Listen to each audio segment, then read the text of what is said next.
Good day, viewers, and welcome to the Careers Bistro. I'm Hanchika Porfi, and I will be running you down what is happening within today's careers. So, for those of you who don't know, Careers is a newspaper that comes out every Friday and is inserted inside the Allgemeine Zeitung, the Namibian Sun, and of course, the Republican. Now, in today's show, we will be taking a look at the managing director of Kubata restaurant, Telmo Vivo, and then we'll also be having our company profile for this week, which is NWR, Namibia Wildlife Resort. And then we've of course going to be getting our careers motivation from Precious Kanimen, who turned her hobby into one big money maker. And not forgetting to of course check out today's news, which is from the late World Press Freedom Day celebrations. Now, ladies and gentlemen, let's get into what Telmo Vivo, the managing director of the Kubata restaurant, had to say. Adam Tas is coming to Windhoek to help build a brighter future for education. Join us at the Sounds of Caring concert at Windhoek High School Vegkop on 20 and 21 May, where he will be performing with Von Arends and Rian Smith. Tickets cost $200 Namibian and are available via eticket.my.na. All proceeds go towards the African Child Development Trust.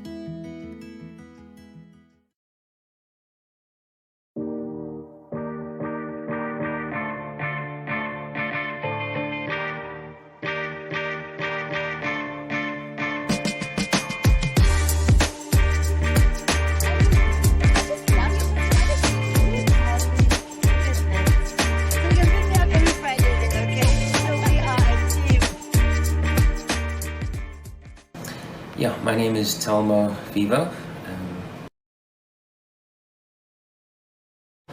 I'm the managing member of Kubata restaurant. There are 4 members, all of which are family. It's a whole family-run business, yeah.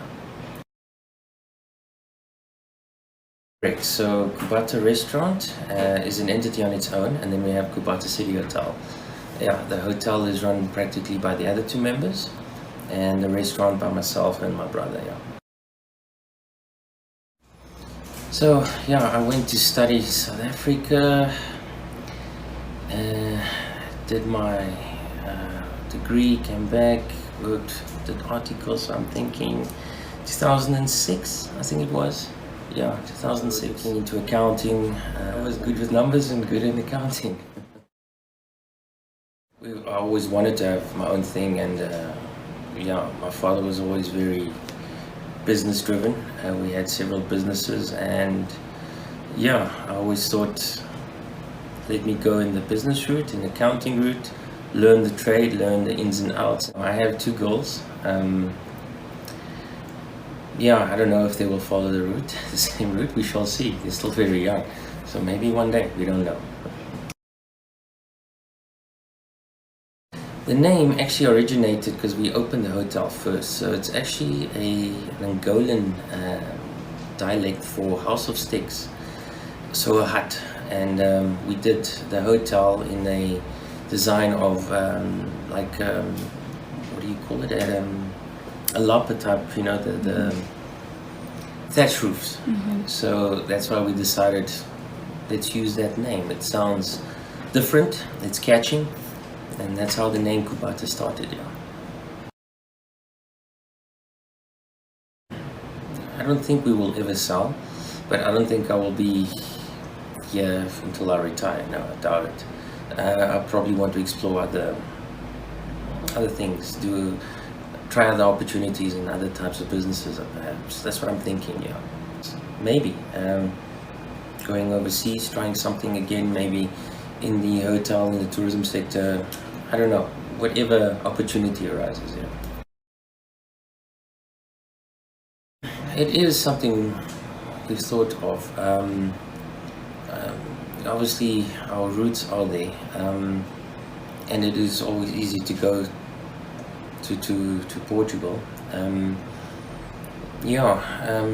Like I said, maybe in 10 years, it is something maybe worth exploring.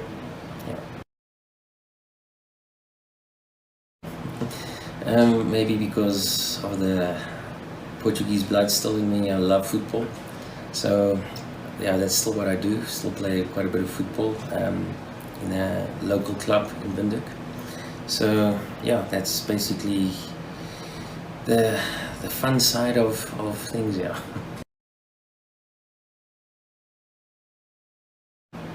Family business is not always that easy. Actually, to work with family is always not that easy. So I guess that was the toughest part in the beginning, because I worked for a few years for a boss, and then you go work for your father, and that's always a different, yeah.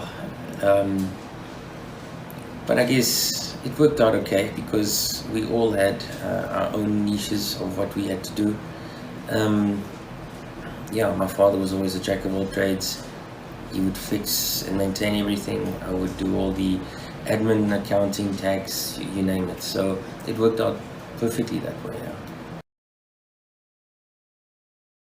Yeah. Greatest accomplishment, wow. Well, keeping this business afloat during the last 2 years because of COVID, that was for us one of the toughest times, financially, emotionally. That was really the toughest, I would say, meaning that we managed to stay afloat, we managed to keep both businesses alive, and we did not retrench one employee. That was our motto. We said the staff we have, we want to keep, and we will try our utmost to do it, and I think we succeeded. We didn't get any really help from outside sources, so I think that was one of our biggest accomplishments, to be quite honest.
That was, of course, Telmo Vivo, the managing director of the Kubata restaurant. But now we head over to our career motivation for today.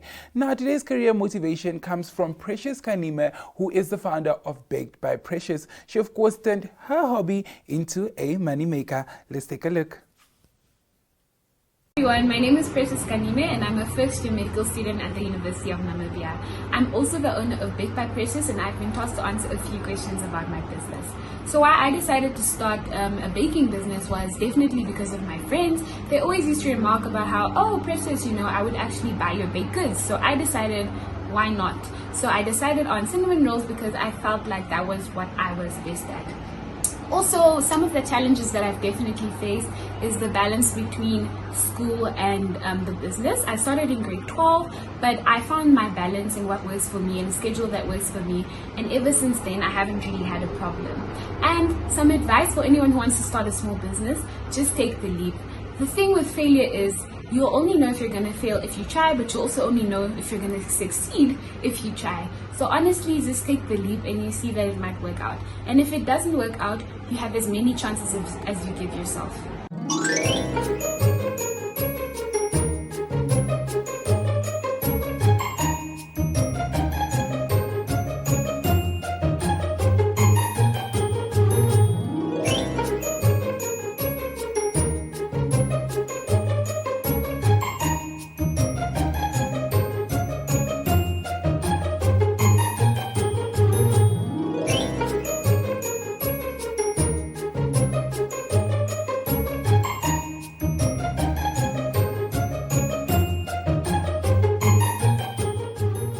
Well, there was, of course, Precious Kanimen, who kept us so motivated. I don't know about you, but I feel so motivated. But it's, of course, time to head over to our company profile. Now, today's company profile is NWR, Namibia Wildlife and Resort. Now, this is definitely one company profile that you guys want to check out and just to see where you need to go when you want to relax in Namibia. Let's take a look.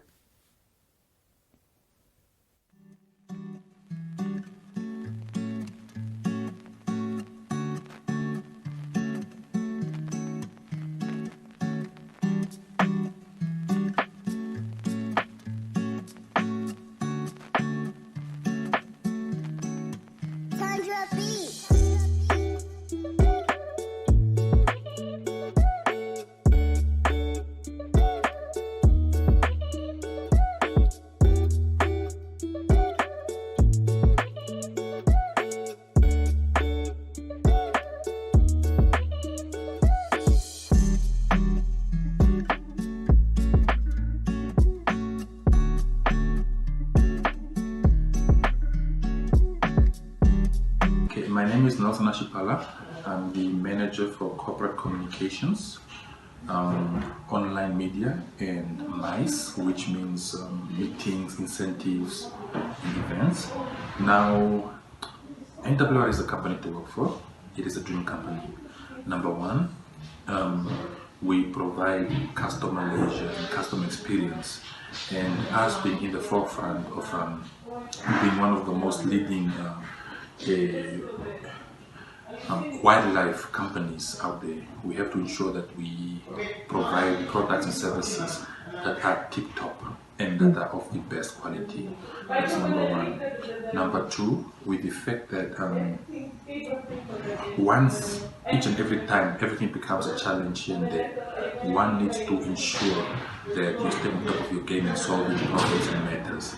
Again, another thing that NWR is proud of. Now, I think from our side, in providing good customer service, we have to ensure that we provide a proper customer charter. Customer charter in the sense that we are responsive to what we stand for, and that we offer services that we would want to be provided to ourselves as individuals. So that is a good thing that makes NWR the dream company to work for. Thank you.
There was, of course, the company profile which is NWR, Namibia Wildlife Resort, and I definitely know where I am going to head when I need to relax and just take a lovely view at Namibia. Now let's head over to, of course, our news for the week, which is, of course, from the late celebrations of the World Press Freedom Day. Let's take a look.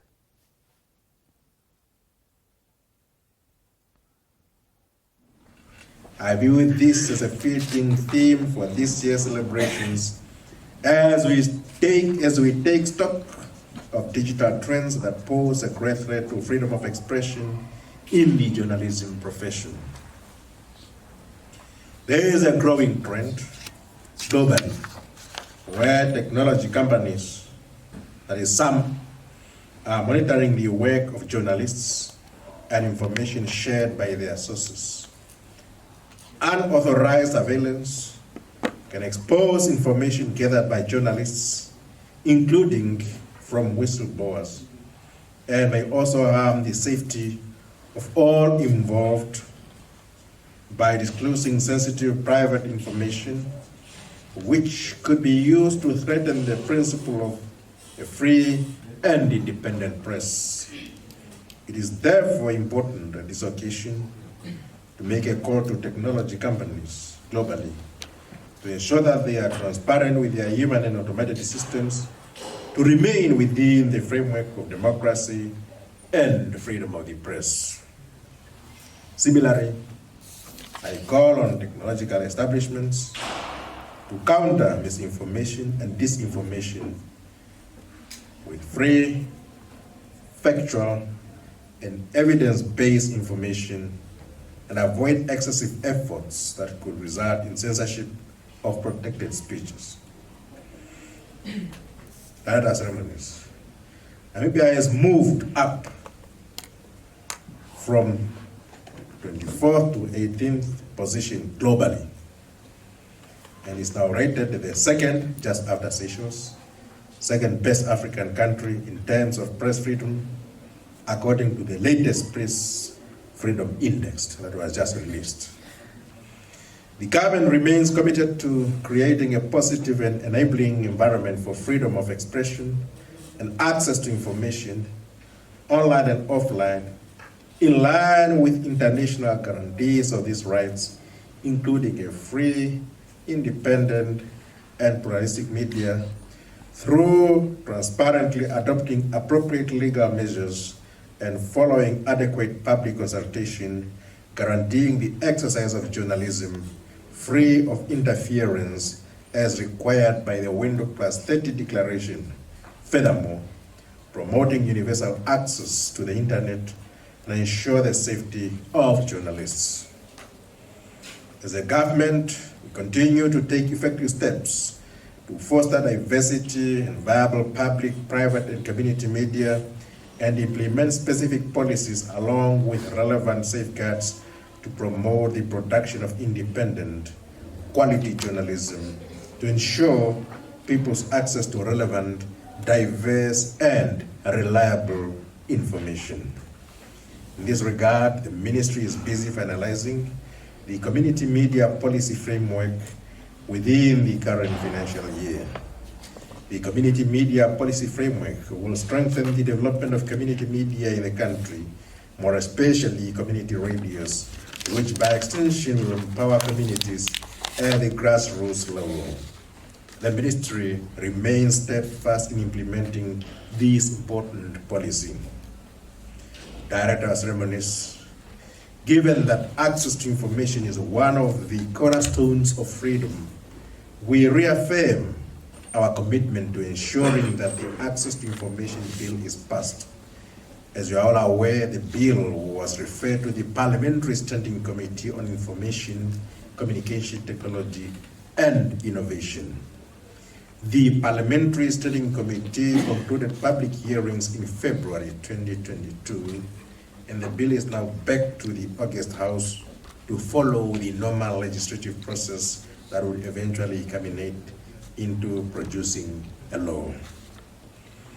As I have informed Parliament during the motivation of the budget vote of the Ministry of Information and Communication Technology, while we prepare for the enactment of access to information and its implementation thereof, the Ministry will, in the meantime, conduct an information access impact survey to determine the percentage of the population that has access to information and establish the impact it makes on the citizenry, as well as identify gaps that hinders access to information.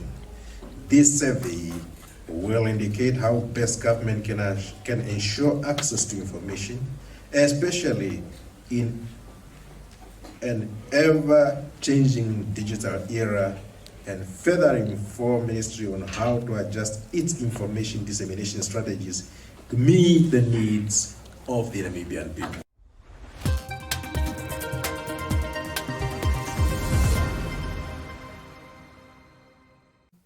That was all we had for you on today's episode of the Careers Bistro, where we always will be giving you a rundown of the Careers publication. The Careers publication comes out every Friday in the Namibian Sun, the Algemeine Zeitung, as well as the Republican. From me, Hanchika Porfi, it is, of course, goodbye.